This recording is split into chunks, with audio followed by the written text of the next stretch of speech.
Now that early ticket packages are on sale, Universal has started advertising Epic Universe on TV ahead of its May 2025 opening.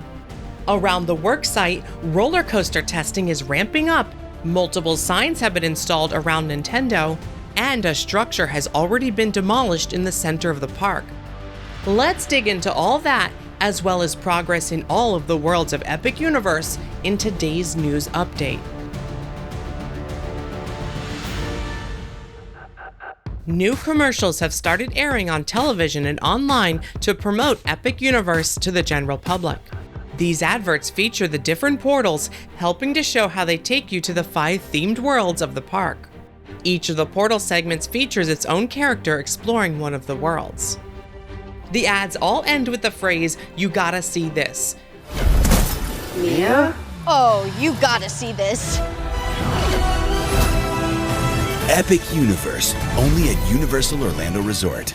And Universal actually applied for a trademark for the "You gotta see this" term last year. They filed the trademark for use with theme parks, as well as hotels, and even merchandise. Perhaps we could see this catchphrase used in early Epic Universe souvenirs.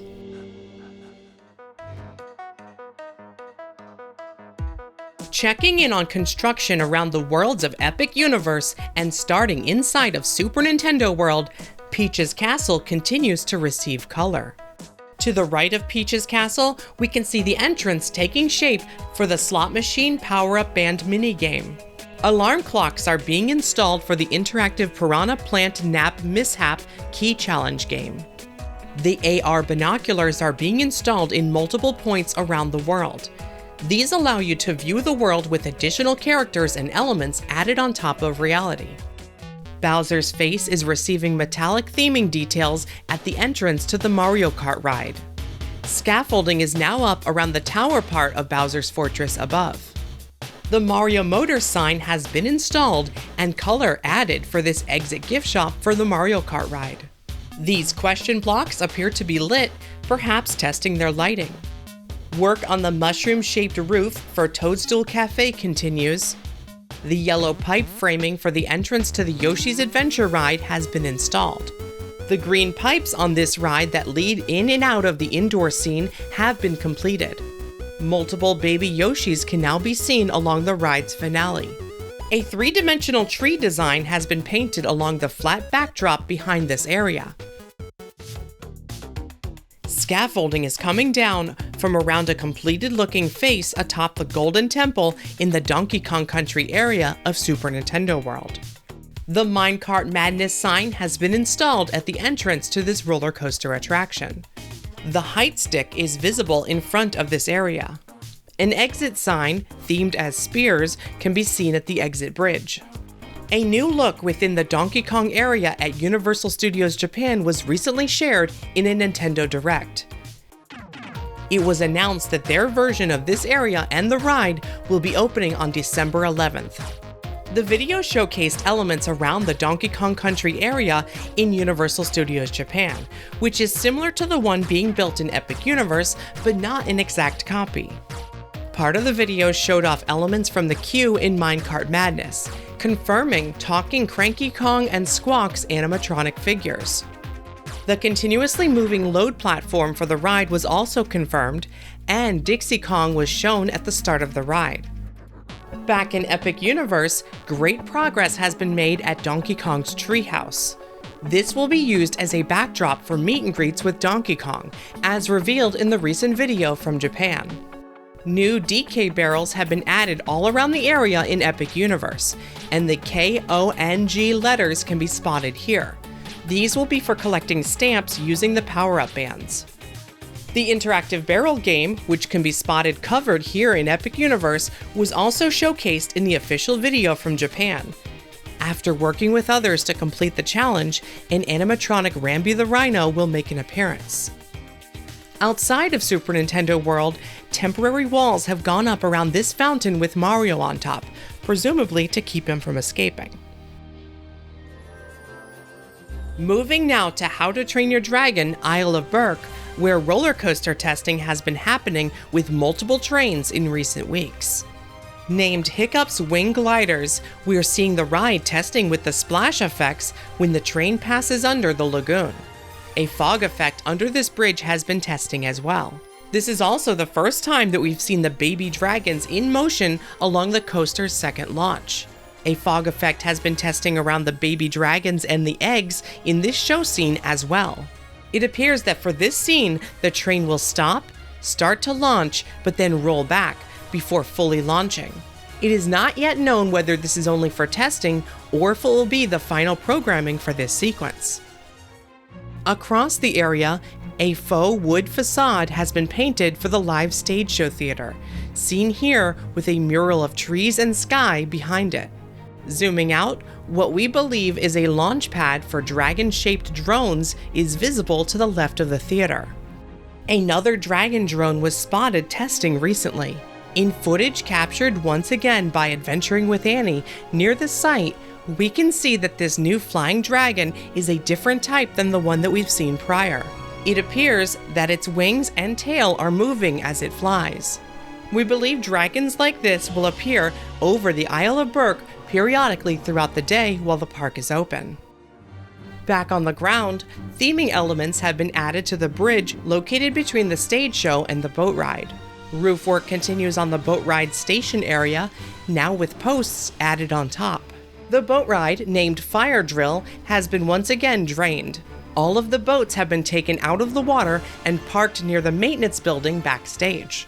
A covering over the outdoor dining area for Spitfire Grill has appeared, and the entire roof over the ordering station is now covered in grass.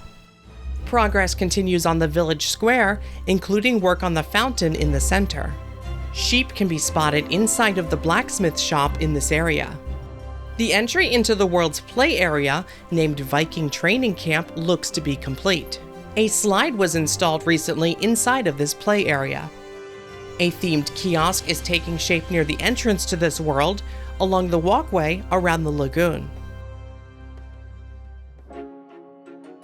Moving into the central areas of Epic Universe, which is its own world named Celestial Park, we're discovering that something that was under construction has actually already been demolished. A large, tiered berm that was being constructed out of foam blocks has been completely removed. This berm was being built along the side of the park's central lagoon. It was rigged with sparkling points of light and was to be covered in a green material, but now there is no sign of this berm left. Presumably, it was designed to help manage sightlines in some way, likely as seen from the carousel, but it is not known if a different structure or even a more natural-looking berm will be built in its place. The Pegasus figure has been removed from the top of the domed roof of Constellation Carousel, but likely only temporarily. New ornate design details have been added to the sections of this ride's domed roof, and light bulbs can be seen installed along each of the dome supports. The other ride for Celestial Park, a dual-track roller coaster named Stardust Racers, is seeing canopy roofs installed along sections of its exterior extended queue. The framing over a section of the queue passes across a backstage access path. The service road located directly between Stardust Racers and the How to Train Your Dragon area has been paved. This courtyard design is nearly complete just inside of the park near the Kronos Tower. The design seems to look like a compass pointing directly into the park. Celestial-inspired designs in green framing are being added to the covered walkways near the shops just inside of the park. Celestial designs are also visible on the glass domed roof as part of this covered walkway. A swirly courtyard design is being created in front of the two connected dining locations near this area. The small awning over the entrance to the Atlantic Seafood Restaurant can be seen taking shape here. Columns and decorative seashell elements for the Atlantic Restaurant can be seen here being unpacked on the access road near Super Nintendo World. Here's a look at how these columns and seashells will appear on the aquarium-inspired building as seen in official concept art. The first completed lampposts for Celestial Park can be spotted here near the entrance to Dark Universe. Landscaping work has been happening between the park's large show fountain and the Helios Grand Hotel at the back of the park. Quickly checking in around the Wizarding World of Harry Potter Ministry of Magic, scaffolding is down temporarily around the entry arch behind the portal. On the side of the arch facing the Parisian streets, the removed scaffolding has revealed the carved relief designs. Unlike the real arch in Paris that inspired this structure, this version features carvings of fantastic beasts. We expect scaffolding to return to this arch, as we can see how the aging of this structure's front still has so much more to go. On the left side of the world, the awning looks more complete over the Metro Floo-themed entry into the main ride, named Harry Potter and the Battle at the Ministry. The official commercials for Epic Universe that have been airing recently seem to confirm one of the rumors for this ride, as it shows a charging Erumpent, a magical creature that we expected to see on the ride. The final world to explore is Dark Universe, which is already seeing its first fog effects in use. The well in the center of the village of Darkmoor can be seen here spewing fog in recent tests. But that's not all that it's testing, as smoke can be seen coming from 2 chimneys in the village as well at the same time. The sign above the front entry door to the world's main dining location has been installed for Das Steakhouse, but it is still covered in plastic. The menu board for this restaurant can also be seen to the right of this door. On the right of the entrance, we can get a good look at the dungeon-style gate over the opening into the open-air seating area for this restaurant. Moving deeper into Dark Universe, the ride safety and wait time sign can be seen installed to the right of the entrance into Monsters Unchained: The Frankenstein Experiment. Lighting tests have continued on the spires at the top of the central tower for the manor facade. These latest tests are now utilizing animated electricity effects. Behind the manor facade for this massive indoor ride, trees have been planted all throughout its exterior extended queue. The Curse of the Werewolf roller coaster continues testing. This is a spinning roller coaster, so we can see how the cars are facing different directions in these photos. These posts along the turn closest to the entrance to Monsters Unchained are expected to have large scrims added, which are shown with projections in official renderings. That's going to wrap it up for this update, but a huge thank you to BioReconstruct for the amazing aerial photographs. You can follow him on social media for more theme park photos. Be sure to leave a like on this video and comment if you're enjoying our coverage of the new park. And make sure you're subscribed to never miss an update. For even more information, as well as behind-the-scenes posts, your name in the credits, and more, consider joining our Patreon to support what we do. Patreon.com/themeparkstop. Thanks for watching. See you next time.